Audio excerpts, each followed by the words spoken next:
اعوذ باللہ السمیع العلیم من الشیطان الرجیم بسم اللہ الرحمن الرحیم وبہ نستعین انہ خیر ناصر و معین وصلی اللہ علی سیدنا محمد وآلہ الطیبین الطاہرین اللہم صلی علی محمد وآل محمد۔ عزیزان گرامی، سامعین محترم، کاروان عطرت، السلام علیکم ورحمۃ اللہ وبرکاتہ۔ امید ہے کہ آپ کا سفر اس منزل مقصود کے جانب جاری ہوگا جسے پروردگار متعال نے آیت کریمہ وما خلقت الجن والانس الا لیعبدون میں عبادت کا عنوان دیا ہے۔ بہترین موقع ہے، ماہ رجب کا موقع، بہترین دعائیں ہیں۔ ہماری کوشش یہ رہتی ہے کہ روزانہ 10 منٹ، 11 منٹ، 12 منٹ پروردگار متعال کے بارے میں گفتگو کریں، اور اس گفتگو کا انداز اور سلیقہ وہ ہو جو اہل بیت علیہ السلام نے ہمیں بتایا ہے۔ اور اس سلسلے میں الحمدللہ شرح و ترجمہ دعا یا منرجو لکل خیر پہ ہم نے کام کیا، اور اس کے بعد ہم نے شرح و ترجمہ خواب الوافدون علی غیرک کو کوشش کی کہ کسی حد تک آپ کی خدمت میں پہنچائیں اپنی ناقص عقل اور ناقص علم کے حیثیت کے مطابق۔ عزیزان گرامی، پچھلے درس میں ہم نے ورزقنی اجتہاد المجتہدین کے بارے میں آپ سے گفتگو کی، اور عرض کی آپ کی خدمت میں کہ اجتہاد ایک وسیع معنی رکھتا ہے۔ اصطلاحی معنی میں اس وقت جب مجتہد کا لفظ آتا ہے تو ہمارے ذہن میں فقہا اور مجتہدین آتے ہیں کہ جن سے ہم اپنے احکام دین کو، فروع دین کو اخذ کرتے ہیں، لیکن مجتہد جو لفظ ہے وہ اس دعا میں ایک وسیع معنی رکھتا ہے۔ ہر وہ شخص جو پروردگار متعال کی بندگی کے راستے پر انتھک محنت کرتا ہے، بھرپور جد و جہد کرتا ہے، جہاد کرتا ہے، اپنے مال سے، اپنے نفس سے پروردگار متعال کو راضی کرنے کے لیے دن رات اپنی ایک کرتا ہے، تو اس شخص کو مجتہد ہونے کا تمغہ پروردگار متعال کے یہاں ملتا ہے۔ اور پھر ہم دعا کرتے ہیں کہ یا اللہ ہمیں بھی ایسی جد و جہد اور تلاش کی توفیق دے جیسے ان کی تلاش اور محنت ہوتی ہے۔ تو یہ بہت اہم نکتہ ہے کہ پروردگار متعال کی بارگاہ میں اپنی حیثیت کو نہیں دیکھنا، یہ نہیں دیکھنا کہ میں نے کیا کام کیا ہے، میں نے کیا پریزنٹ کیا ہے پروردگار متعال کو، میں کیا طلب کر سکتا ہوں۔ نہیں، اہل بیت علیہ السلام اگر ہمارے رہنما ہیں تو وہ ہمیں سکھاتے ہیں کہ پروردگار متعال کے در پر ایسے طلب کرو، اعتنی بمسئلتی یا جمیع خیر الدنیا و جمیع خیر الاخرہ، تجھے واسطہ ہے میری گدائی کا، تو میری اس گدائی کے سبب، میرے اس بھیک مانگنے کے سبب مجھے عطا فرما کیا، تمام دنیا اور آخرت کی اچھائیاں مجھے عطا فرما دے۔ غور کریں ہم کیا مانگ رہے ہیں اللہ سبحانہ و تعالیٰ سے۔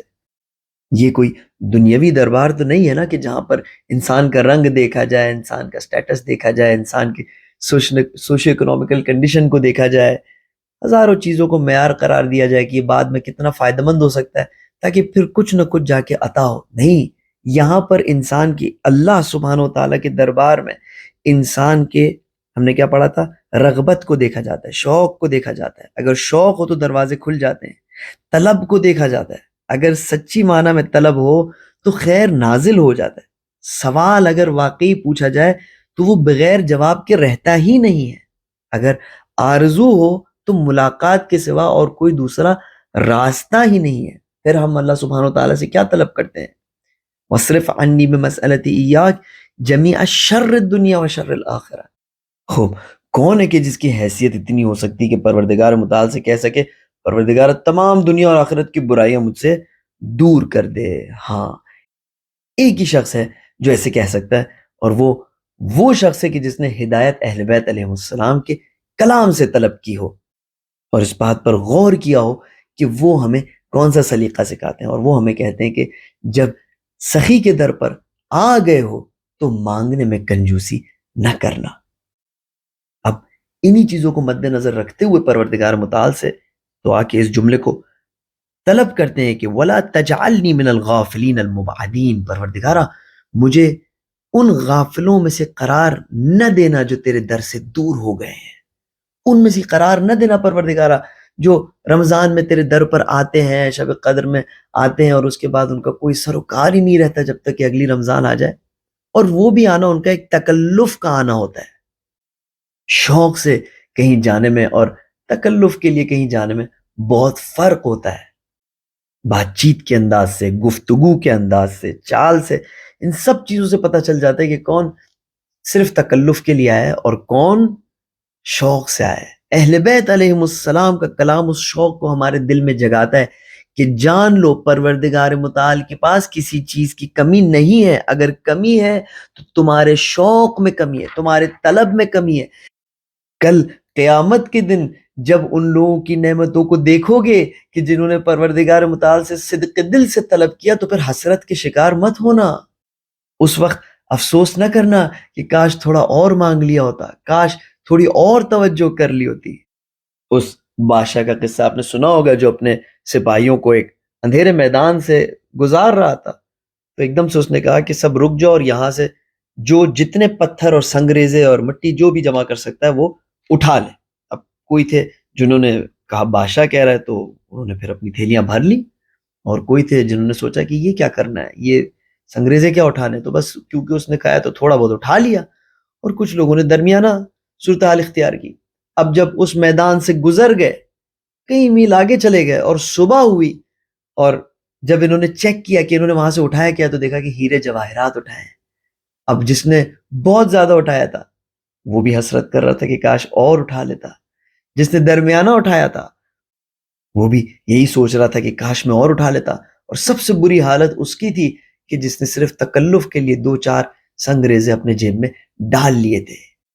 قیامت کے دن بھی سب سے زیادہ حسرت اس شخص کے لیے ہوگی کہ جس نے تکلف کی خاطر 2-4 عمل انجام دے دیے۔ میں نہیں کہہ رہا کہ وہ جہنم کی طرف جائے گا، پروردگار متعال غفور الرحیم ہے، لیکن جب وہ ان لوگوں کی نعمتوں کو دیکھے گا کہ جنہوں نے محنت کی، تو قطعاً اس کا دل حسرت سے بھر جائے گا۔ پروردگارہ فہدنی ھدی المہتدین، تو مجھے ہدایت دے ان لوگوں کی ہدایت کہ جو تیرے یہاں ہدایت یافتہ ہیں، ورزقنی اجتہاد المجتہدین، اور میرے رزق میں ان لوگوں کی جد و جہد و تلاش و کوشش و محنت کو قرار دے جنہوں نے تیرے یہاں مجتہد کا ٹائٹل حاصل کیا ہے۔ ولا تجعلنی من الغافلین المبعدین، پروردگارہ مجھے ان غافل اور سوئے ہوئے لوگوں میں سے قرار نہ دینا جو کہ تجھ سے دور ہو چکے ہیں۔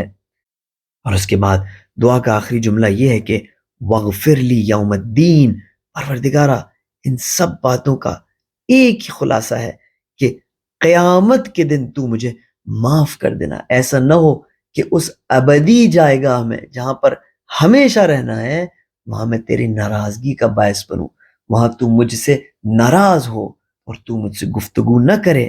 ایسا نہ ہو کہ اہل بیت علیہ السلام کی شرمندگی کا باعث بنو۔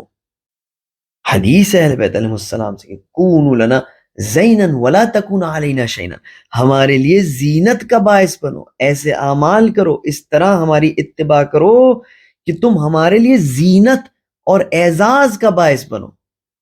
ولا تکون علینا شینا، اور ہمارے لیے ذلت کا باعث مت بنو، تمہارے اعمال ایسے نہ ہو کہ جس کی وجہ سے لوگ ہم سے دور ہو جائیں۔